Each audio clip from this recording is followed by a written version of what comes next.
कुशीनगर से एक बड़ी खबर आ रही है। सुभाषपा नेता अरविंद राजभर को दबंगों ने घेरा है। हमले में बाल बाल बचे हैं अरविंद राजभर। ये बड़ी खबर हम आपको बता रहे हैं। हमलावरों से लाठी डंडों से काफिले पर किया हमला और हमले में अरविंद राजभर के काफिले की गाड़ी क्षतिग्रस्त हुई है। पडरौना में पीड़ित परिवार से मिलने जा रहे थे अरविंद राजभर। पडरौना में बीते दिनों विश्वनाथ राजभर की हुई थी हत्या और सुभाषपा के राष्ट्रीय प्रमुख महासचिव हैं अरविंद राजभर। ये सुपर एक्सक्लूसिव तस्वीरें हम आपको दिखा रहे हैं।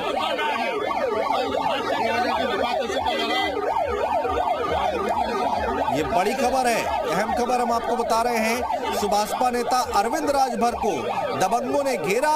हमले में बाल बाल बचे हैं अरविंद राजभर। हमलावरों ने लाठी और डंडों से काफिले पर हमला कर दिया।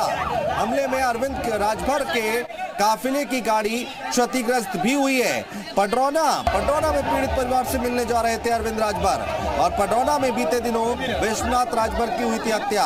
सुभाषपा के राष्ट्रीय प्रमुख महासचिव हैं अरविंद राजभर। बड़ी खबर हम आपको बता रहे हैं, इस वक्त की अहम खबर है।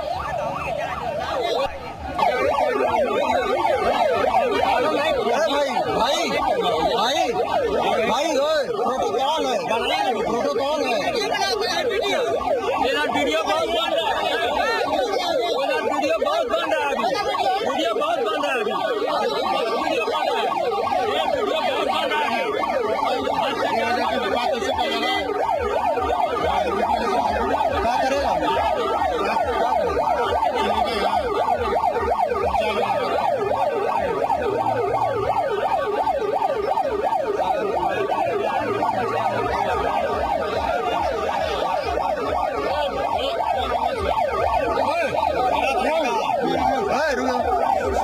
सहयोगी हमारे साथ जुड़ चुके हैं ज्यादा जानकारी के साथ। मयूर, एक बार जरा तफसील से बताइए सिलसिलेवार तरीके से कि हुआ क्या कुछ था।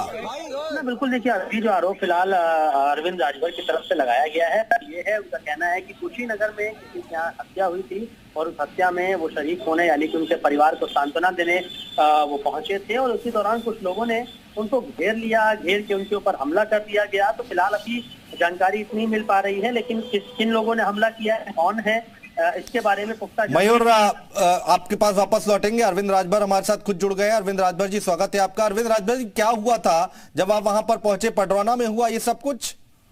जी, बहुत बहुत धन्यवाद। मैं कल शाम को जी जनपद कुशीनगर में पार्टी का एक जिला संगठन की बैठक थी।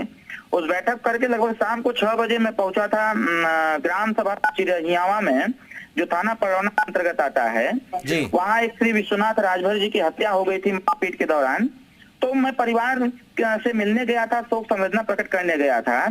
लगभग 1 घंटा मैं वहाँ बैठा रहा, सारी जानकारी लिया। मैंने वहीं से सारे अधिकारियों से भी बात किया, घटना के बारे में बताया भी और मुझे जानकारी हुई कि जो मुख्य आरोपी है राजेंद्र यादव राजेंद्र यादव को वहां के स्थानीय पुलिस प्रशासन ने अब जिस भी स्थिति में छोड़ा हो, जबकि 4 उसमें आरोपी थे और मुख्य आरोपी राजेंद्र यादव था। राजेंद्र यादव को वहां के प्रशासन ने छोड़ दिया।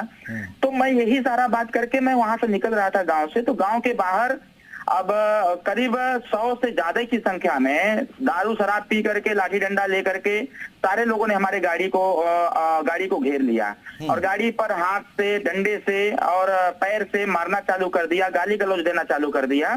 हमारी सुरक्षा में जो शासन द्वारा लगाए गए सुरक्षा कर्मचारी हैं, इन लोगों से भी हाथापाई लोगों ने किया।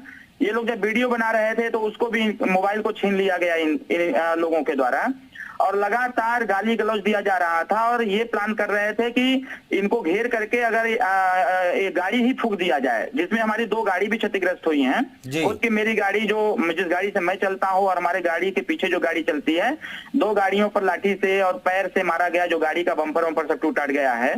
तो इस घटना ने हमको इतना हतोत्साहित किया कि जब हमारे साथ इस प्रकार का कृत्य हो सकता है तो जिसके परिवार में हत्या हुई है उस परिवार के ऊपर क्या हाल होगा। कल मैं परिवार से वार्तालाप कर रहा था तो वहाँ की महिलाएं, वहाँ के बच्चे और बड़े बुजुर्ग जो थे, वो लोग बार बार कह रहे थे कि तुम लोगों का संरक्षण कोई नहीं कर पाएगा, जो आएगा उसका भी हश्र यही होगा।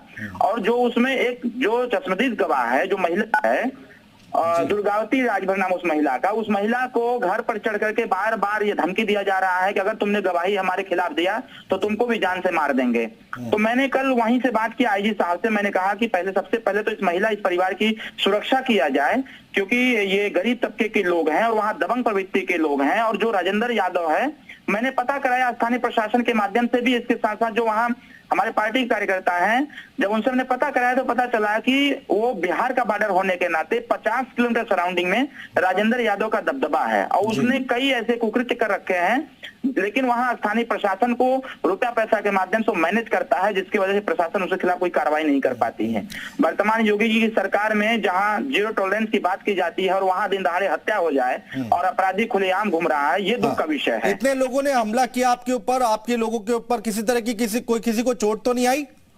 देखिए, हमारे सुरक्षा में लगे हुए 2 सुरक्षा कर्मचारी के हाथ में चोट वोट लगी है, लेकिन जो हमारे कुछ प्राइवेट सुरक्षा थी उसमें भी हाथ में चोट लगी है, मोच भी आई है।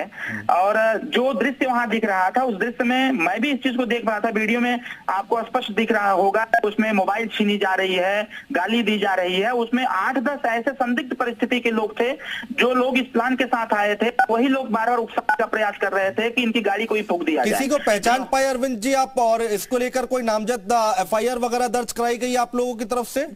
देखिए, आज मैं आईजी साहब से मिलूंगा, इस प्रकरण में मैं बात करूंगा और आईजी साहब से बात करने के उपरांत सबसे पहले वीडियो को देखा जाए, उसमें जो इस प्रकार के लोग हैं, ऐसे लोगों का चिन्हांकन किया जाए, चिन्हांकन करके उनके खिलाफ कार्रवाई की जाए। और विषय ये नहीं है कि अरविंद राजभर के साथ क्या हुआ, विषय ये है कि उस गरीब परिवार के साथ क्या हुआ होगा, जिस परिवार में विश्वनाथ राजभर जी की हत्या हो गई और वहां के बच्चों को, महिलाओं को बार बार मारने की और हत्या करने की धमकी दी जा रही है। सबसे बड़ा विषय ये है, इसको लेके हम चिंतित हैं। इसलिए हमने प्रयास किया कि आला अधिकारियों को इस चीज के बारे में जानकारी हो। जो राजेंद्र, बिल्कुल अरविंद जी, बहुत शुक्रिया हमारे साथ जुड़ने के लिए, तमाम बातें तफसील से बताने के लिए।